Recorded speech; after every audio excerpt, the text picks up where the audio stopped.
Let me take you now to meet my friend Aaron Schifferly. He is with Vias Imports. They are the importer of Tenuta San Leonardo. And Aaron is a wealth of information about this brand. I get to be the person to introduce you to this wine because it's such a beauty. And how you doing there, Aaron? You want to talk to us about this baby and tell us all about it? Absolutely. Well, thank you very much for having me. It's a pleasure to talk about Tenuta San Leonardo because it is one of the crowns in one of the jewels in the crown of Vias Imports.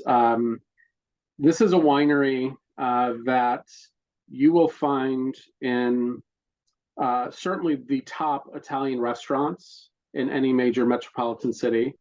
You'll find this wine represented in the top retail accounts as well, who enjoy focusing on fine wine and wines of historical importance. So Tenuta San Leonardo is a winery that can trace its roots back 1,000 years. This is a property that was a monastery, and so there's a ton of history that goes along with that. But it wasn't until the 1700s that this family, the Guerreri Gonzaga family, through a different name and through marriage, they've morphed to Guerreri Gonzaga.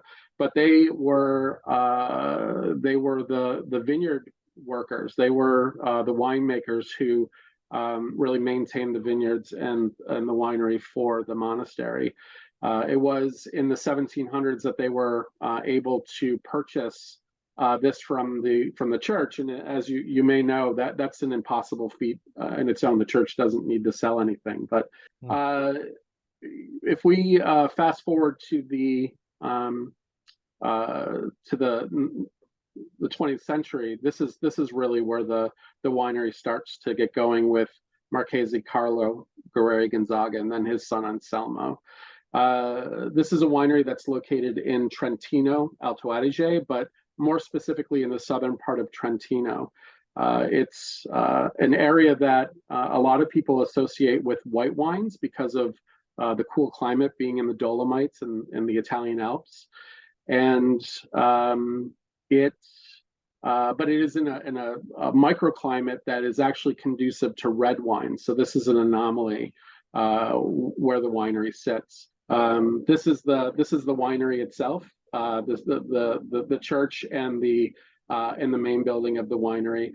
It's a winery that really focuses on Cabernet Sauvignon. There is also Carmenere on the estate and Merlot as well. There are other varietals that they grow, but these are the three that are important to this bottling. And their oldest vineyards right now are planted about 75 to 80 years ago. There has been some additional plantings more recently as the winery has become more known and more sought after. Obviously, they've been able to grow. This old method of growing is very conducive to that. But the newer plantings are Goyo.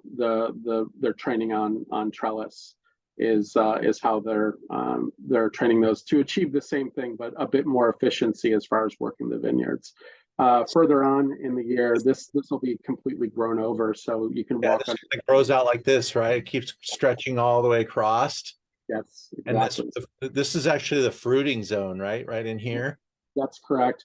And it's actually perfect because you have these afternoon breezes that come up from essentially this Mediterranean breeze, warm breeze, but that keeps everything dry and mitigates the temperatures. And this type of planting is perfect for that situation as well.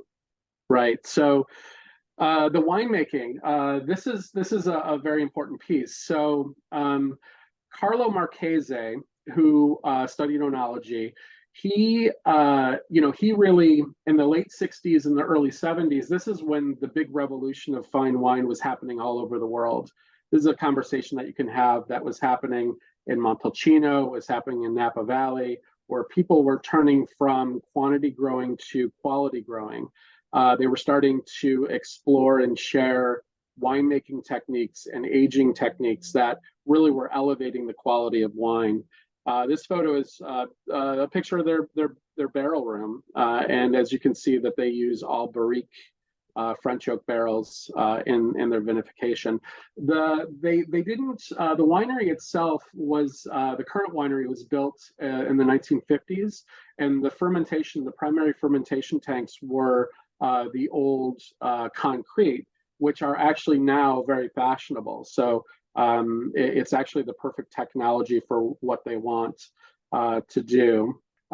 In 19, I could be wrong, in 1985 vintage, which was released probably in 1998, is when it was given its first Tre Bicchieri award, and which is Italy's highest award according to the publication called the Gambero Rosso. And a lot of Italians really they seek this award. They try to make the best wine that they can, and if they're recognized with it, it's an extremely meaningful award to be received. I believe 1% of the wines of Italy, 1% get the yes, Trebbiari. So yes, 1 in 100 wines. right. And this wine has received it every single vintage that it's been released since that vintage that they first released it. So that's another very important milestone that they've achieved as well. Well, as we're starting our tasting off tonight, Aaron, we're kind of going all over the world tasting, kind of Bordeaux / Cabernet inspired wines. Do you know what is the blend on this wine approximately? Well, let me just say that, like any Bordeaux chateau, they'll tell you what it is, but I always believe that they probably keep it a little bit of a secret, right? But I believe it's primarily Cabernet Sauvignon, that's for sure. This vintage, the 2017 is 60% Cabernet Sauvignon, 30% Carmenere, and 10% Merlot. So truly a Bordeaux style blend, but 100% from Trentino in Italy. And the only Italian representation tonight. So it's really we're going to taste it now with the people on the Zoom, but I got to make the jars this morning, and this wine just has some really cool, I mean, it's coming from a cool place. So the cool aromatics kind of result in a wine that really features a little more earth, a little more kind of leans into that Parisine direction a little bit with some vegetative elements. But all these things just kind of come together and allow for a wine that really takes some time to develop in the bottle. It's great right now.